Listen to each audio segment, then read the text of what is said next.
আসসালামু আলাইকুম। হাই, ধুবড়ী শহর থেকে প্রায় 3 কিলোমিটার পূর্ব দক্ষিণ দিকে নদীপথ অতিক্রম করে আমি বীরসিংচরে পাও রাখলাম। সেই ঐতিহাসিক বীরসিংচরের বৈচিত্র্যতা আপনাদেরকে দেখাবো ইনশাআল্লাহ। সবাই সাথে থাকেন। যাই হোক বন্ধুরা, আমি একটা গাড়িতে উঠলাম, যেহেতু স্যান্ডেল বীরসিংহে যায় নামা পড়ছি। এখন আমি আপনাদেরকে সেই দৃশ্য দেখাবো। আমি সেই ঐতিহ্যময় বীরসিংচর এবং বীরসিংহের যে বৈচিত্র্যতা দেখতে পাচ্ছেন, যে এই ব্রহ্মপুত্র নদী, এটা বিশাল ব্রহ্মপুত্র। এই বিশাল ব্রহ্মপুত্র থেকে এইদিকে দেখেন, এটা ঝাই গাছের একটা বাগান। এর পাশেই আছে একটা আপনার এই গ্রাম আছে। প্রথম যে পূর্ব প্রান্তের যে গ্রামটা, সেই গ্রামটা থেকে আমি শুরু করবো পুরো বীরসিংচরের যে বিচিত্রতাময় ভৌগোলিক পরিবেশ, সেটা আপনাদের দেখা দেবো। সাথে থাকুন ইনশাআল্লাহ। হাই বন্ধুরা, সারা শহরটা আপনাদেরকে ঘুরে ঘুরে দেখাবো। ট্রেক্টরে উঠলাম, এটাই প্রথম 1 নাম্বার বাহন এখানকার।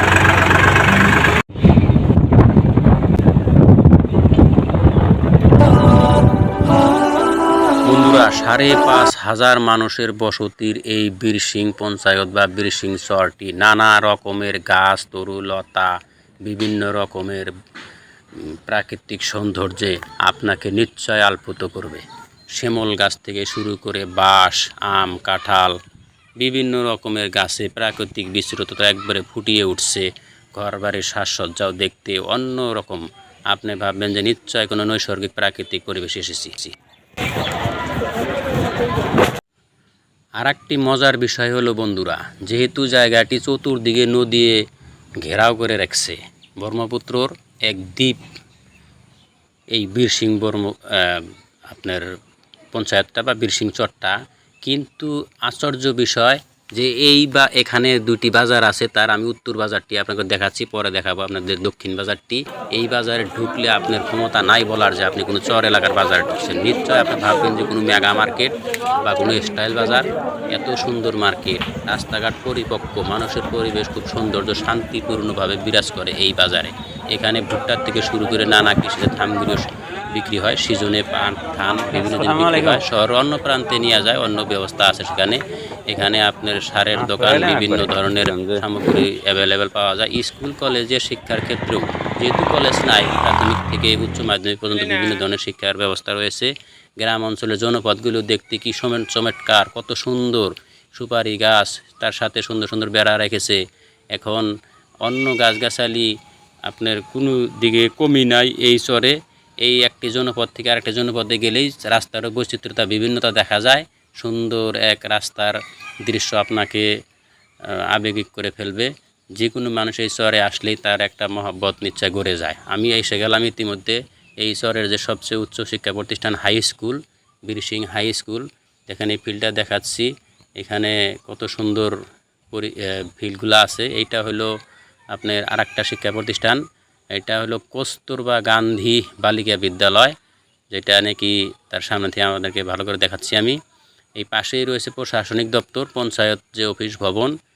তো বন্ধুরা, মাদ্রাসা শিক্ষাও অনেক এগিয়ে আছে। মা বোনদের জন্য বানাত মাদ্রাসা। সেখান থেকে দেখাতে দেখাতে চললাম উত্তর প্রান্তে। এদিকেও রাস্তাঘাটের খুব পরিষ্কার। যেই দিকে যাবেন আপনি একটি জনপদ থেকে আরেকটি জনপদে গেলে ভাবতে পারবেন না যে কোনো একটা চর জায়গা। আমরা ইতিমধ্যে এসে পেলাম বন্ধুরা, যেটা রিবারি হসপিটাল, বীরসিংহের সবচেয়ে উন্নত চিকিৎসার কেন্দ্র, সরকারি রাষ্ট্রীয় স্বাস্থ্য অভিযান এখানে লেখাও আছে। এখানে ডাক্তারি চিকিৎসা খুব সুন্দর। ট্রেক্টর হলো প্রথম বাহন। কৃষিজাত সামগ্রী, ভুট্টা, ধান, বিভিন্ন খেতি এই চরে অনেক আগভাগে অবস্থান করছে। তবে একটা গুরুত্বপূর্ণ কথা, এখানে কোনো ইলেকট্রিসিটি নাই। যত ক্ষেত খামারে পানি দেওয়ার ব্যবস্থা সব সোলার পদ্ধতিতে, সৌরশক্তির মাধ্যমে পানি উত্তোলন করা হয়। আপনি এটাকে সোলার রাজ্য বলতে পারেন।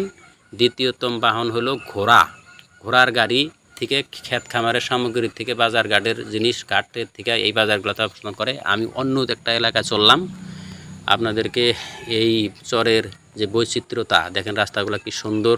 একদিকে শ্যামল গাছের সারি, অন্যদিকে খালি ক্ষেত খামার পরে আছে, শস্য উঠানো হয়েছে। আপনাদেরকে আমি কোনো সৌন্দর্য বিচিত্র দেখাতে শেষ করতে পারবো না। আমি এখন প্রিয় বন্ধুরা সারা চরটি দেখিয়ে আবারও আমি ধুবড়ী শহরের যে পারঘাট, সেই দিকে রওনা হইলাম। একটি সাভারেতে উঠেছি। এইদিকে দেখেন পাতলা পাতলা বাড়িঘর, এইদিকে একটু গাছগাছালি কম আছে যেহেতু এটা নদীর প্রান্তে পড়ে গেছে। এখানে জনবাহন হিসাবে এই সাফারিগুলো সব থেকে ব্যবহার হয়ে থাকে বেশি। নদীর প্রান্তের এই দৃশ্যগুলো আরও মুগ্ধ করে সবাইকে। বন্ধুরা ভিডিওটা ভালো লাইক করবেন, কমেন্ট করবেন এবং শেয়ার করে দিবেন। সবাই ভালো থাকেন, আল্লাহ হাফেজ।